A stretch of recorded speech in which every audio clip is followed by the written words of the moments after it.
So do you want to get handles like the pros?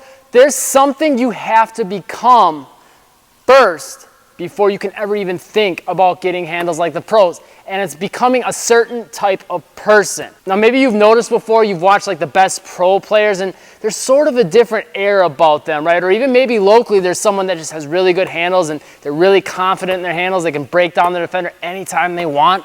There's probably a lot of things below the surface that's happening inside them, in their heart, in their head, and in what they've become as a person that's allowed them to get those handles. And there's 10 main things I'm going to show you about in this video to help you get that type of handles. And the first is a reason to watch the whole video because it's to be patient. Okay, the best ball handlers in the game, they're patient both on the court and look for their spots to strike, look for the opportunities, are willing to take their time to set up the right move, and then strike quickly when that opportunity arises. But I'm not just talking about in the game.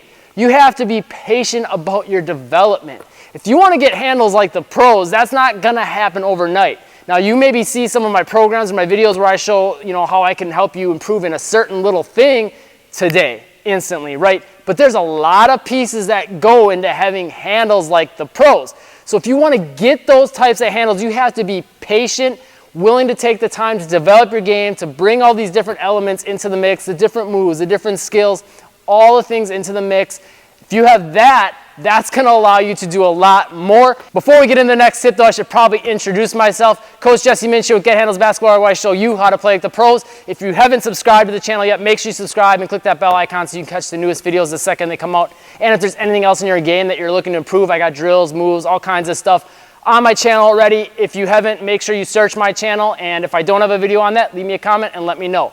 But the next thing you have to be is mindful. Now, what does being mindful mean? Well, really, it comes down to having that IQ side of the game, not just on the court once again. Yes, you have to be mindful and understand how to break down your defender, how to see the whole floor as far as the opposing team's defense, not just your defender, also seeing all your teammates. Being a great ball handler has to do with all that, but also being mindful of what you're not good in, what you need to work on, being aware of the details, right?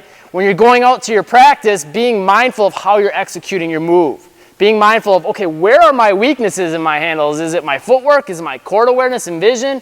Is it my first step? Is it my arsenal of moves? Maybe you don't have a counter move for a certain move. And always trying to add that extra thing onto what you've got already.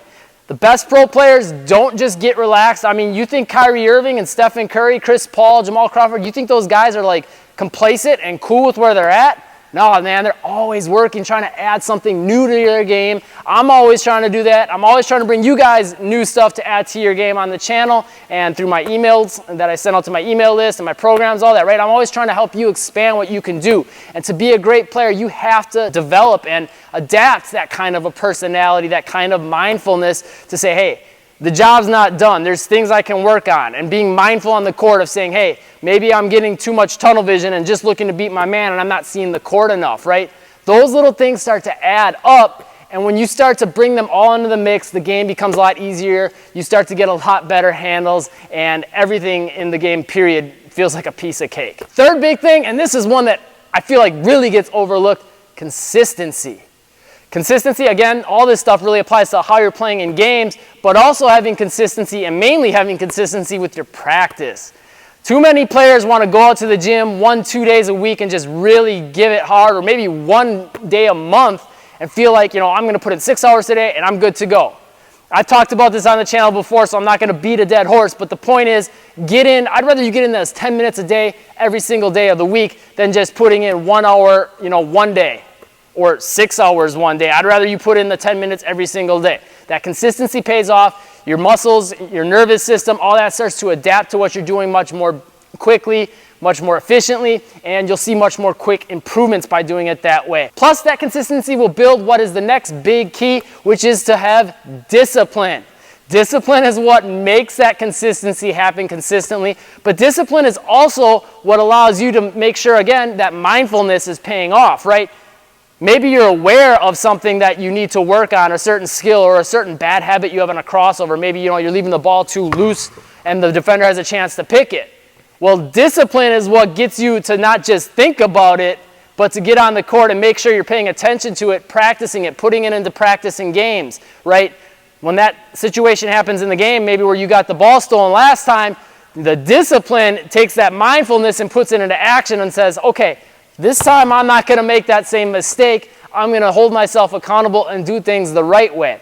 Discipline is what gets you up early in the morning if you have to, right? If that's the only time you can get your workout in and be consistent, and you know, maybe you have to get up 5 a.m. because you got school at 8 a.m., that discipline is what allows you to get that workout in. You have to develop that. That's a characteristic, that's a trait that will pay off big time, not just with your performance and helping you get to the gym so you can improve, but coaches notice that stuff. Coaches notice all this stuff I'm talking about in this video. That will help not just make you a better ball handler, but also be one of the first players that the coach thinks to put in the game if you're coming off the bench. And if you're ready in the starting rotation, maybe that could get you to be the team captain, right? And that discipline will help take your scoring, your handles, everything you're doing off the dribble next level, so you could start to maybe become one of the best players in your conference. Maybe become a player that gets a scholarship, right?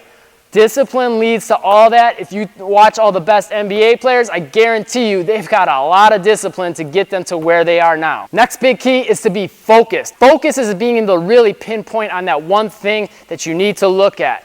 Focus is that ability to kind of tunnel vision in to what it is that you're trying to achieve in basketball, trying to get handles, and getting rid of all the outside noise, right? All the other distractions, people asking you to go out to do parties, to go drinking, to get into trouble. If you're out doing that stuff, that's taking away time that you could be working on your handles. If you're laser focused on your handles, you're going to get a lot more improvement, obviously, right? Because you're going to be thinking about it more. You're going to be thinking about the details, having more of that mindfulness because you're chilling at home instead of going out to party. Or you're watching a YouTube video like this one to see different ways you can help take your handles next level. Or you're out practicing, right?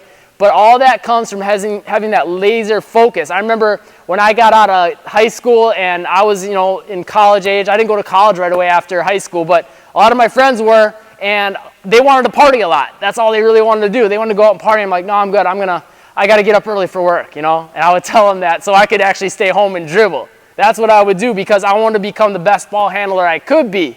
And that's got me to the point now where I got featured on ESPN commercials, worked with players like LeBron James and some of the biggest players in the game. So that focus paid off, saying anytime throughout the day, whatever's happening, will this get me closer to my goal of having handles like the pros?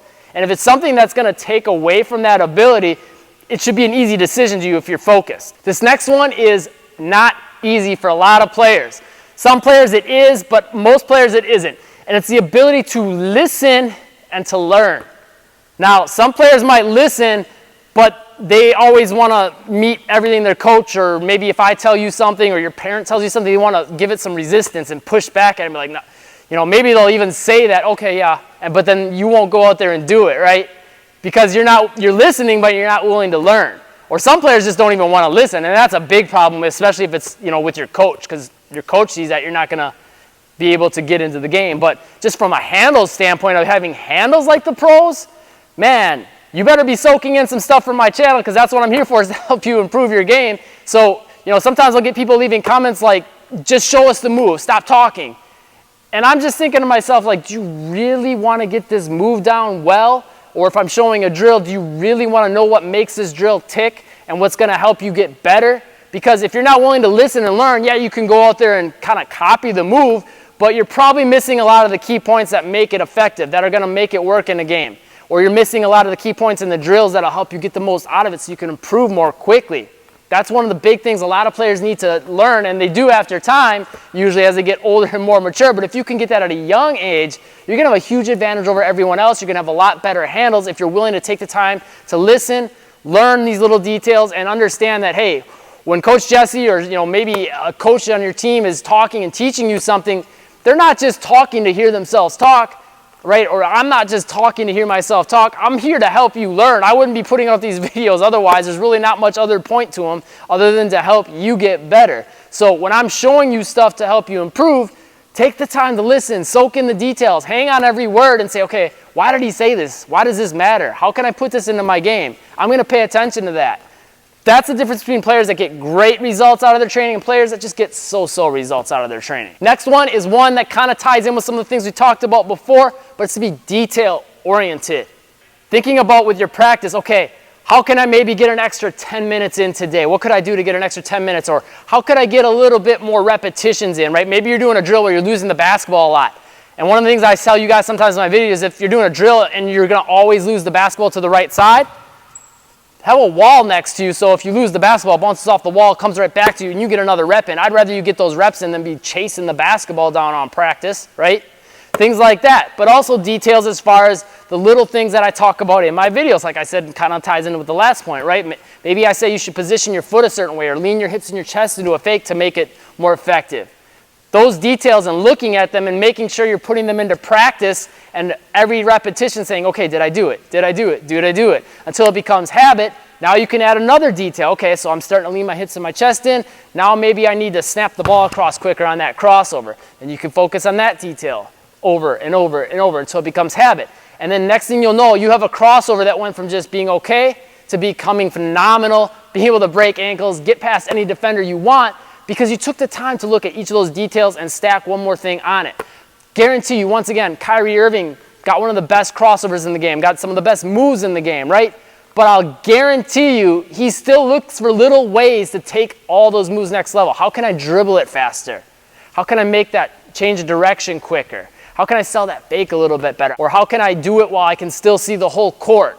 Right? Little things like that. Those details, they start to stack up and they'll make everything you do a lot more effective. That's why almost every single year you watch him, you watch Steph Curry, you watch the best players in the game, they come back looking like they've added a little something. Maybe you can't always tell what it is on the surface, but a lot of times it's something like that. They're looking at these little details and adding them into the mix. So the same move that they maybe been doing 100 times, seasons and seasons past, now it's a little bit better than the season before, and it's a little bit harder for defenders to stop because they've leveled it up. Next one, hard working. And you might be saying, Coach, didn't we kind of talk about this with discipline and putting, all the things you're looking into action?